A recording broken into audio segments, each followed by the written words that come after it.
घना जंगल, चारों ओर सन्नाटा और आसमान में पूरी शान से चमकता हुआ पूरा चांद। चांदनी की दूधिया रोशनी ऊंचे ऊंचे पेड़ों के बीच से छनकर जमीन तक आ रही थी। हवा बहुत हल्की थी, जैसे प्रकृति भी किसी पवित्र पल की गवाह बनने आई हो।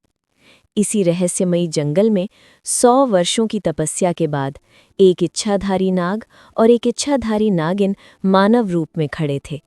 ये कोई साधारण रात नहीं थी, ये उनके मिलन की पहली रात थी, शुद्ध, शांत और दिव्य। दोनों की आंखों में प्रेम था, विश्वास था और एक नया जीवन शुरू करने की उम्मीद थी। लेकिन चांदनी रात की एक पुरानी सच्चाई भी थी। इस रात उनकी शक्तियां सबसे कमजोर हो जाती थीं। उनके चारों ओर जो दिव्य आभा थी वो धीरे धीरे मंद पड़ने लगी। जंगल का सन्नाटा भारी लगने लगा, जैसे कोई अनहोनी पास आ रही हो। उसी समय जंगल के दूसरे छोर से कुछ गलत रास्ते पर चल पड़े युवक अंदर घुस आए। उनकी परछाइयां पेड़ों के बीच हिलती डुलती दिखाई दीं। नागिन को देखते ही उन्होंने उसे एक साधारण इंसान समझ लिया। खतरे को भांपते ही नाग आगे बढ़ा, अपनी शक्ति के आखिरी अंश से रक्षा करने के लिए। लेकिन कमजोर शक्तियों के कारण वो ज्यादा देर तक खड़ा न रह सका। जंगल में अफरा तफरी मच गई, पेड़ हिलने लगे, पत्तियां उड़ने लगीं और कुछ ही पलों में नाग धरती पर निश्चल गिर पड़ा। चांद बादलों के पीछे छिप गया, जैसे वो भी ये दृश्य न देख पाना चाहता हो। नागिन अकेली, टूटी हुई, कांटों और झाड़ियों के बीच गिरती पड़ती वो किसी तरह वहां से दूर निकल गई।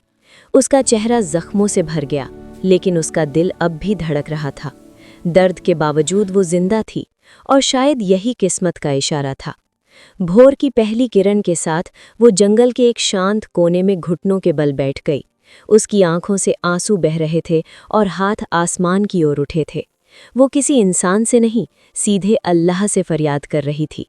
वो इंसाफ मांग रही थी, हक मांग रही थी, क्योंकि अल्लाह ही सबसे बड़ा न्याय करने वाला है।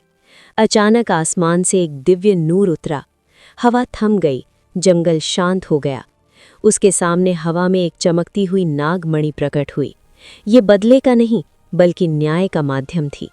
जैसे ही नागमणि की रोशनी ने उसे छुआ, उसका टूटा हुआ शरीर फिर से संवरने लगा। चेहरे के जख्म मिट गए, आंखों में एक नई चमक आ गई। अब वो वही नहीं थी जो कल थी। उसने अपना नया नाम रखा, अनाया। एक ऐसा नाम जिसमें दर्द भी था और शक्ति भी। समय बीता। अनाया उसी परिवार के घर पहुंची जो अब बहुत अमीर बन चुका था। वहां उसकी शादी परिवार के सबसे बड़े बेटे से हुई, एक ऐसा आदमी जो किसी भी गुनाह में शामिल नहीं था। पहली रात अनाया की त्वचा पर हल्की हल्की सर्प जैसी आभा उभरने लगी। दीवारों पर एक विशाल नाग की परछाई दिखाई दी। पहला गुनहगार अपने ही डर में टूट गया।